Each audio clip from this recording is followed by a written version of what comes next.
好，新一集嘅 Q&A 咁啊！如果大家咧未訂閱個頻道咧，記住訂閱啦。當然啦，最好撳下鐘仔。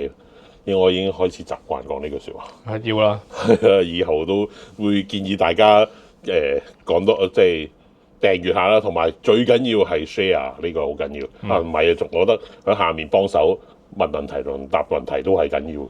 冇錯，所有嘢總之同我互動多啲啦，咁啊開心啲啦，咁我亦都做得落力啲咯。好，好啦，佢問題先啦。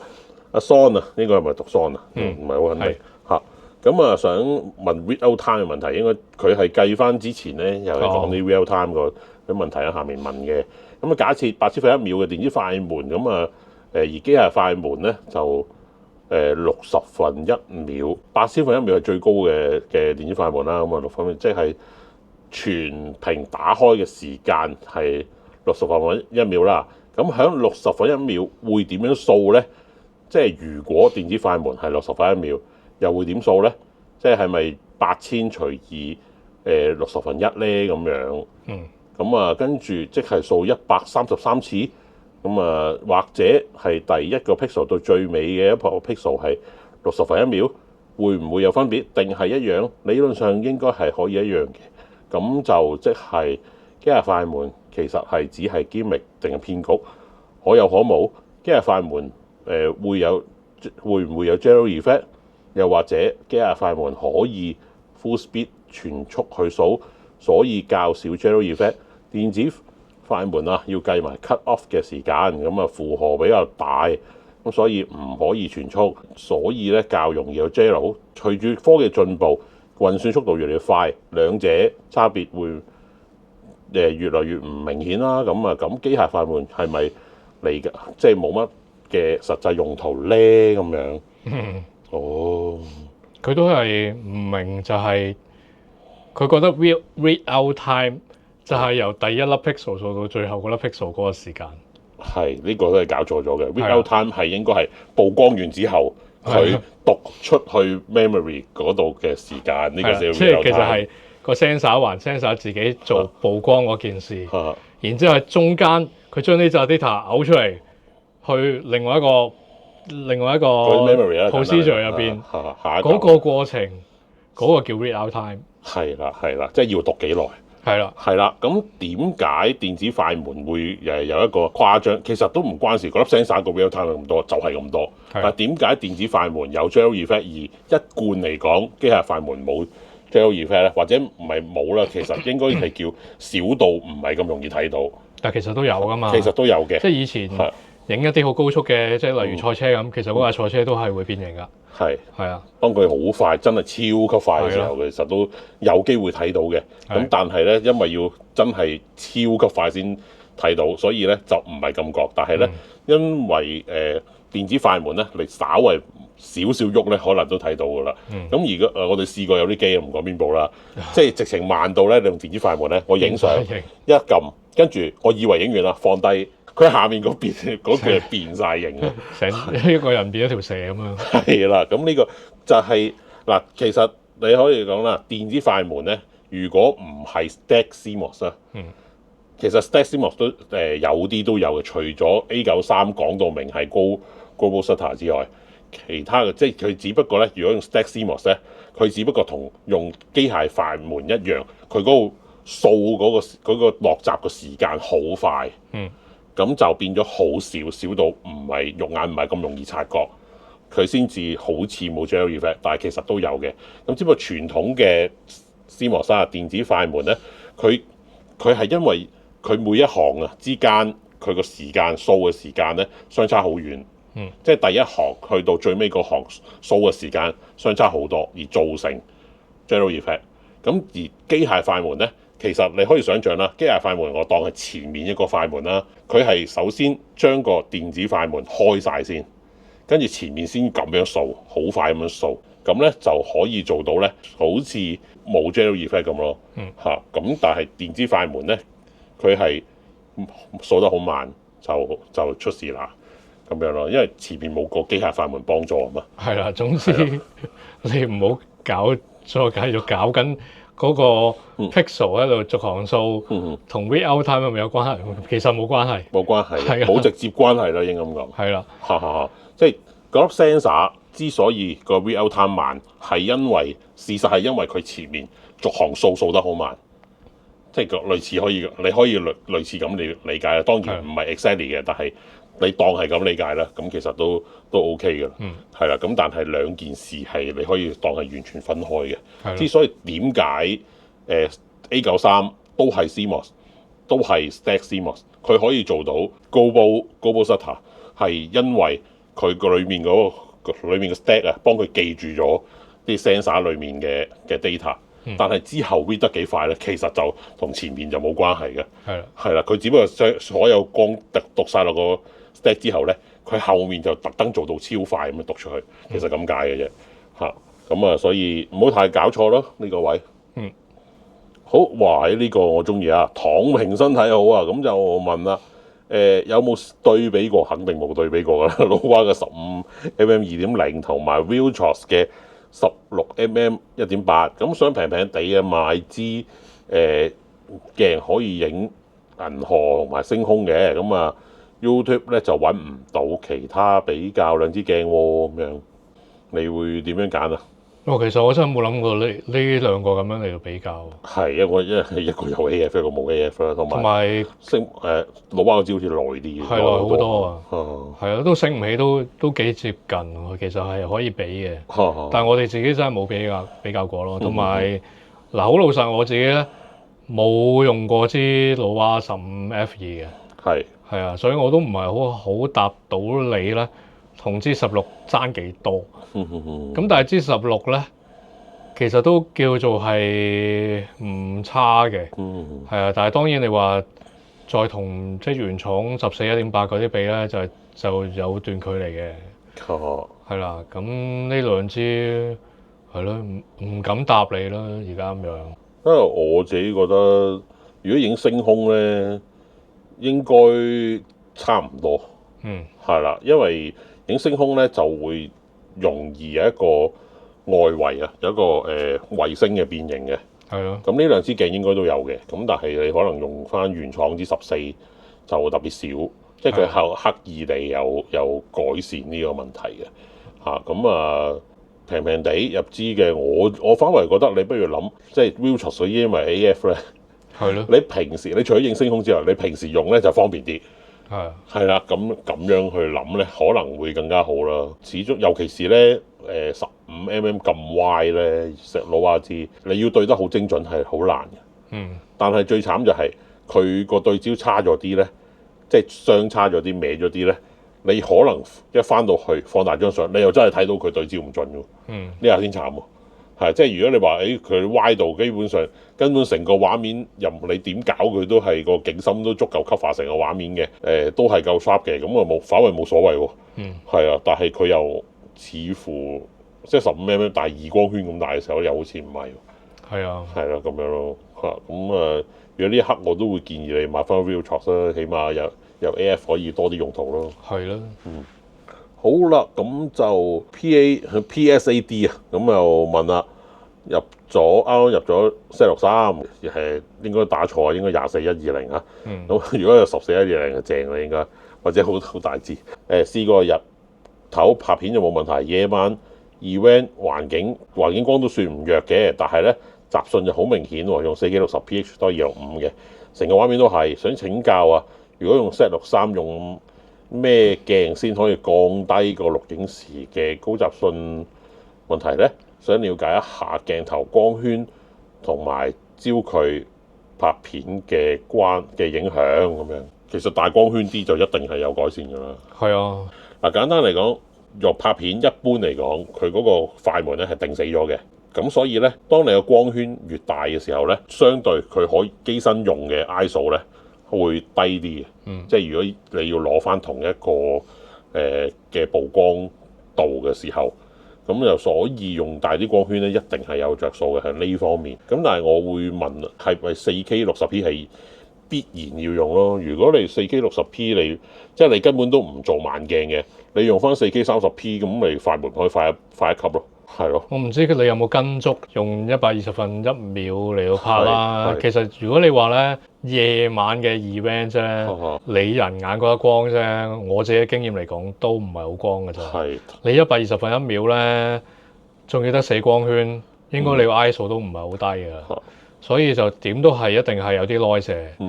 係啊，咁所以就點都係要靠支大光圈鏡頭先搞得掂。咁但係你話要幾大咧？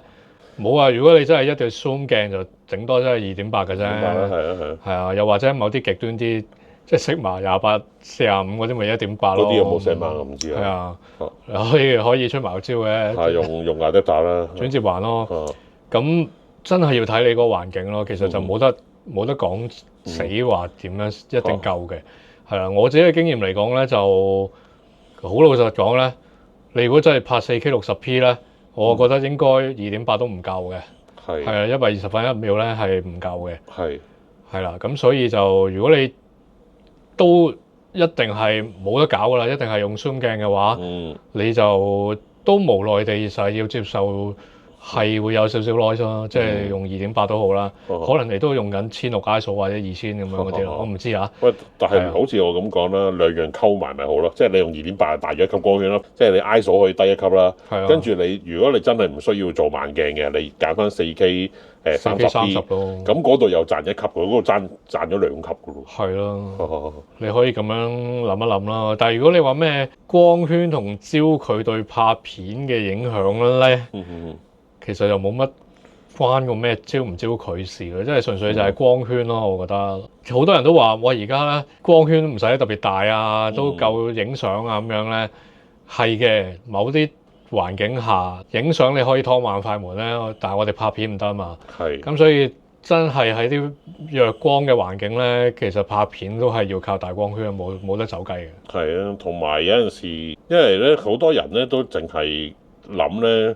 淺景深最多係好似呢位朋友咁諗埋進光量，但係冇人考慮個景深夠唔夠長啊！尤其是拍片咧，成日都好多時都會見到嘅。呢隻眼清，呢隻眼已經蒙晒，即係睇韓劇嗰啲懶有 feel 嗰啲咧。但係你接唔接受到先？即係你接受唔到，你焗住收光圈喎。焗收光圈咁，你現場光你又冇控制，咁你唯有推 ISO 嘅啫。其實呢啲情況就即係你自己可以控制嘅太少嘅時候咧，其實你係受限制，但係要有心理準備，即係你係冇辦法，因為你控制唔到，你冇可能推光個現場光噶嘛，係咯咁樣咯，係咯就咁咯，即係我頭先提咯，即係換支鏡，同埋唔使一定要用60P 嘅時候，校翻30P 等個快門。可以慢1級嘅時候，你個 ISO 可以賺1級咯，咁啊 total 賺咗2級，應該個質素都點都會好啲嘅。係啦，好，跟住阿標就問啦，咁啊用緊6400 A6400，咁啊加支騰龍啊1770啦，仲有 Sony 2868啦，嚟緊想整多部 full frame 啊，咁就心目中咧都係 A75 或 A7R5，或者佢因為佢問嘅時候成3個月前嘅，但係 A75 到而家都未出現嘅。鏡頭應該點部署最有性價比？如果講性價比，我當你 A6400同1770兩支都唔再用啦，即係賣咗佢啦。咁你換部 full frame 機，full frame 機我唔理你邊部啦，A745或者係 A7R5都好啦。標準變焦咪揀翻一係騰龍一係Sigma咯。係咯，我自己覺得你用慣騰龍嘅可以揀埋騰龍咯。騰龍嘅2875啦 G2咯，咁就你用慣咗咯，咁同埋都出咗一段時間，個價錢應該都落咗幾多，咁所以如果講性價比都係咁樣去啦，都冇乜懸念啊。係啦，除非你話唔係喎，1770個變焦嗰個範圍好大喎，倍數得多啲喎，咁係咪買2410？我覺得2410而家都抵玩嘅，但係好舊咯。舊咯，係啊。咁所以唔係太建議啦，咁舊嘅鏡，可能呢頭買嗰頭又話有新鏡，類似嘅新鏡出咁樣。又或者即係寧願買2070 F4 嗰啲，仲開心啲。但係嗰支就而家唔知係咪仲係，我覺得出嗰下貴貴地嘅。而家平咗好多，而家平咗好多，都唔錯喎，咁啊可以考慮下咯。好，跟住阿 Tim 就問啦，想我哋俾意見，咁啊想推介一啲行山用嘅攝影背包，暫時睇到啊，就係 Lowpo Photo Spot 第3代咁啊，之外好似冇乜選擇喎，所以想問下有冇其他選擇？最希望可以帶到嘅以下嗰幾樣嘢，我唔長講啦，咁啊都係講下個袋啦。其實咧呢啲行山背包咧，真係你要行山樣嗰啲咧，應該得幾個選擇嘅啫喎，即係市面上。但係咧，佢哋都有一共同嘅情況咧，就係其實因為佢真係預你咧裝好多行山用嘅嘢啊。其實佢裡面只不過係一個相機內膽咯，就唔預你擺好多相機嘢。係啦，咁佢就講話 ZF 加支24-70再加一支長鏡啦，相機嘢就係咁多嘅啫。咁啊電池其實電池可以任你攝嘅啫，就唔好話一定要咩嘅。跟住一 pack 嘅filter 啦，咁啊仲有支腳架仔咁樣。喂，其實你呢個情況咧，就算你買 Lowpo 又好，或者其他有出行山樣嘅相機背包都好啦，你反正都係擺落去個內膽啦。咁你不如諗下市面上其他嘅行山背包，再買一個啱用嘅內膽塞落去啦。其實可能都仲更加好喎。即係當然咧，喺攞出嚟嗰一下咧，即係你忽然間攞部機出嚟嗰一下咧，可能會冇呢本身貨你擺相機嗰啲咁方便嘅，因為通常嗰啲咧可能係直情有個 shortcut 位咧俾你攞部相機出嚟嘅。咁但係我又覺得你擺喺面，或者可能你一路都擺喺一啲容易 access，淨係相機啊，即係其他配件就另外再袋住佢嘅時候，其實可能都更加好喎，即係你選擇會大好多。但係我呢度睇緊咧，其實講真，佢真係叫做擺落個袋度嘅嘢咧，好似又唔係好多。又啱喎，一個水袋加件褸加個飯團，即係如果你用一個好普通嘅背囊，其實你部機真唔使一個好認真係一個內膽嘅喎。係，即係如可能係你淨係攞塊布嗰啲相機布包住嗰隻啦。係咯，又或者鏡頭係用一個細嘅鏡頭袋裝住，就咁擺落去一個普通嘅行山背囊，其實會唔會都解決到嗰件事咧？係，但係佢好似啱啱睇到佢其他嘢咧，又真係唔係大好多，即係甚至乎有一啲可能上下格嘅相機背囊咧，已經足夠佢追晒佢要嘅嘢㗎。係啊，佢即係你睇落佢嗰個好似好多樣嘢，但係其實有啲係好細微嘅嘢嚟啫嘛，即係飯團嗰啲同個相機冇食咗仲要食咗之後唔存在啲冇衝突㗎喎，嗰件事佢唔會撞花部機㗎嘛。都啱。係個水袋麻煩少少啦，但係水袋其實即係如果你係普通行山嘅背囊咧，有啲位係直頭俾你擺水袋㗎嘛，本身都係。係啊，咁呢個係咪肯定要水袋咯？買即係譬如攞2支水，我覺得佢慣咗啊，即係佢本身可能真係行開山，係啊，攞條管嚟飲嗰隻，佢想用嗰種咯。OK，咁啊真係要行山背囊先有啦呢樣嘢。係啊，反而會唔會真係諗翻一啲普通行山背囊，再諗下個相機用啲乜嘢嚟到輕保護下，就咁擺落去。其實都係嘅，尤其是如果你譬如擺羽絨嘅個羽絨墊底，其實已經係一個好好嘅保護嚟。係啊，佢都唔會揞到部機。同埋你咪最多你咪可能攞多件衫咯，即係做預你臭臭地嗰陣換啦。咁你平時咪攞嚟當一個保護，等唔好揞爛你部機或者支鏡頭咁樣。係咯，跟住腳架咪攞個嗰啲勁渣勁 cheap 嗰啲腳架袋咧，有啲腳架買嘅時候跟埋個腳架袋俾你啊，袋住佢，然之後直接成支連埋個袋插落去個背囊度，或者掛喺側邊啊之類啦。呢個另外一個提議啦，唔知你可以自己再試下咯，擺入去嘅。係啊，咁。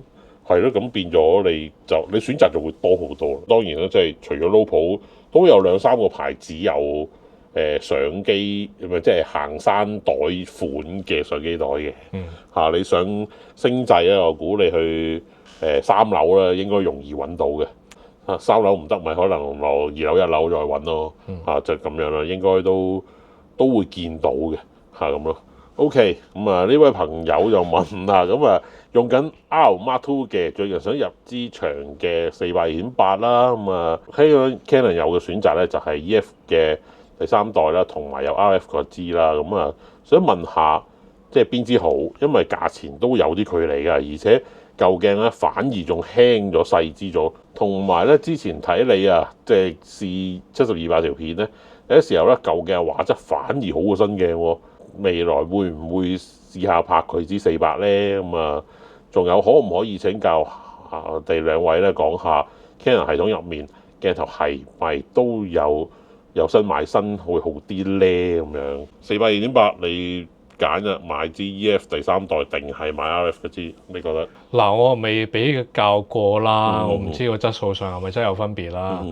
咁但係如果你話計價錢咧，就點都一定係 EF 嗰支平啲㗎啦。我都唔係平啲㗎啦，應該平好多。係啊，我見好多出邊有影雀嘅朋友咧，都係寧願用翻 EF 嗰啲長炮嘅，即係因為始終個價錢平太多啦。咁同埋我諗質素上應該都分別不太大。其實嗰個年就 even 嗰個年代咧，嗰啲光學質素咧，去到啲咁頂級嘅鏡咧，都係同而家差唔多。係啊，佢講話 RF 72-8咧，我諗係講緊4嗰支啊。係因為嗰陣時咧試過 EF 嗰支嘅有比較啦，應該72-8-4嘅第2代咧，好似同 RF 嗰支係爭，即係各有長短嘅，有啲位又新嗰支好啲，有啲位舊嗰支好啲。跟住我印象中都係話，可能真係舊嗰支個質素太好啦咁樣。咁所以就嗰支真係出晒名好喎，好過即係我有聽過啦，好過2.8，即係同一代2.8嗰支喎。係啊。咁嗰支真係有少少奇葩嘅，但係400係點咧？會唔會做比較咧？就可以諗下嘅。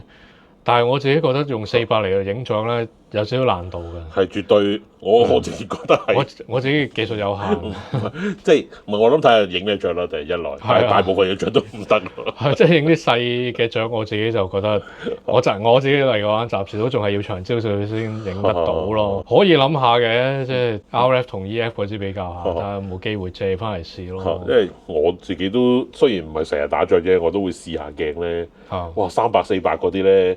都唔好諗住攞嚟打仗啊！根本我嘅感覺係啊，不過當然啦，如果你諗住都可能加1.4又加2成嘅，咁就當然冇問題啦。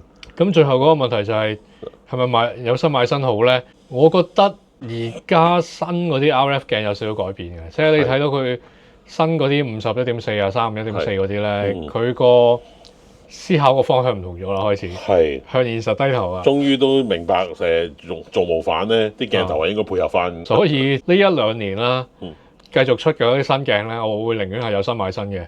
即係我自己都將舊嗰支51.2就放咗，轉咗新嘅51.4。嗰啲鏡頭你就我覺得係有新買新啦。但係如果你話長炮咧，係啊，暫時佢冇任何消息話有新嘢出嘅時候咧，就可能你都諗翻支 EF 都 OK 嘅。尤其是佢本身對於 EF 鏡頭嗰個支援實在太好啦，根本好似冇分別咁樣樣。其實咧後期嘅 EF 鏡咧，你可以想象啦，根本就係為 RF 鏡鋪路，即係佢裡面嘅結構已經係改咗啦。即係有一啲我唔夠膽肯定，但係咧我係感受得到嘅。舊款少少嘅 EF 鏡同新款嘅 EF 鏡，即係較為新款啦，而家冇新款啦嚇，即係較後期嘅 EF 鏡咧。其實咧，裏面咧應該係有轉變嘅，即係我成日講以前啲鏡咧，早期 AF 鏡咧，你可以想像係行 analog 嘅，跟住而家嘅無反鏡咧，全部行 digital 嘅，咁裏面就會有個轉換啦，咁你呢個轉換就令到咧，你就算有個 adapter 原裝 adapter 都好啦，佢嘅對焦咧都係好明顯慢咗嘅，係啊，咁但係咧，你可以感受到咧 Canon 咧後期出嘅 EF 鏡咧，我自己感覺都應該係 digital 化咗嘅。咁嗰陣時咧，咪Canon 咪有啲機，而後期啲機全部都係Dual Pixel AF 嘅有，咁甚至乎佢有啲比較平啲嘅機咧，唔係平啲啊，就算一仔咧最尾嗰啲咧，開個 Dual Pixel 嘅對焦咧，分鐘快過用 Viewfinder，即係用佢獨立嗰個對焦嘅。後期啲嗰啲係啦。係啦，咁所以就算 Canon 咧，我都覺得如果你用後期啲出嘅 EF 鏡咧，其實冇乜大問題嘅。係啊，即係就算用翻而家嘅 RF 機身啦、R 機身。轉咧應該喺個對焦上冇乜好大問題嘅。係咯，我自己都用緊支 EF 584第2代嚟到影像。但係要留意一樣嘢啦，即係始終啦 EF 鏡咧應該咧佢嗰個價咧會一路上落去，咁你除非好平啦，咁因為佢平到某個階段又唔會再平㗎啦，因為已經即係再平啲我不如送俾你，即係你會去到咁嘅階段。即係1540唔會跌到去9000蚊嘅。係啦，咁就如果你去到你已經覺得呢個階段好平，而且你未必，因為越嚟越難賣出去嘅，只會。咁你嗰嚿錢你亦都諗住衰極為之鏡擺喺度賣唔出咯，即係你可以咁諗喎，咪買 EF 咯。但係如果你話唔係喎，我未來都有機會賣翻出去喎，咁可能買 RF 會着數啲。好啦，下一題啦 ，SAN 啊 San 咁就問啦，而家會唔會推薦 XT5？但係佢3個月前問㗎，真係唔好意思。咁啊，定係買 XT50好咧？定係等下年再有新機咧？咁啊，budget 15,000蚊左右咁樣。你點睇啊？其實 XT5 同埋50啦，今年就算有都應該唔係 T5或者 T50嗰個 grade 嘅機嚟。我諗都係嘅，正常諗就應該未有咁快係有後繼機嘅。但係其實都係咪叫做2年啊 ？XT5 2-3年啦，2-3年添啦。係啊，咁啊有啲機會喎。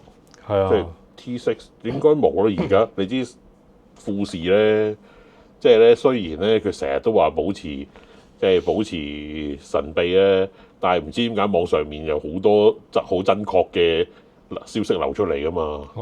即係大半年前已經講到明半年後有啲咩出啦咁樣噶啦嘛。但似乎今年又冇嘅，即係如果以呢啲網上消息。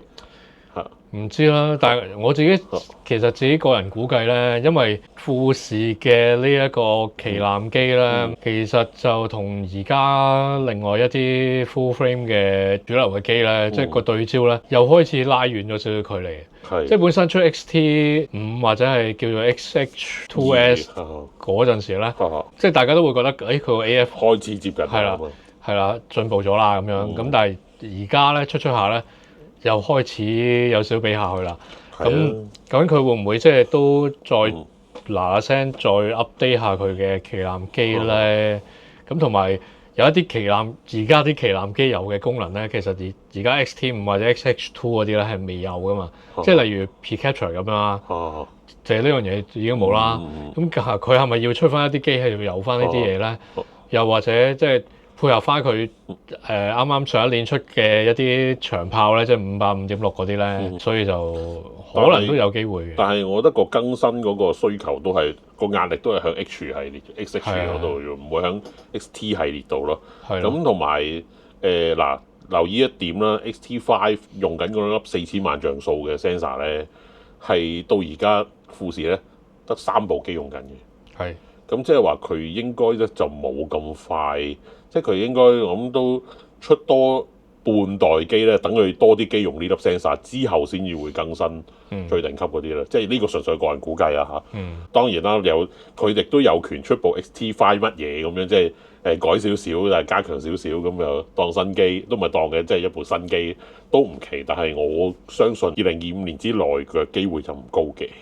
但係呢兩部機咧，就算你話想買咧，可能都難買到喎。暫時都仲係。係咩？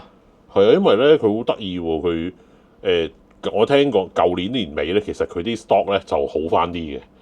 嗱啱啱咧，即係我而家答問題呢個時間，即係早個零禮拜咧，佢又有新聞出話佢啲新機咧又開始咧有呢個唔夠貨嘅情況咯。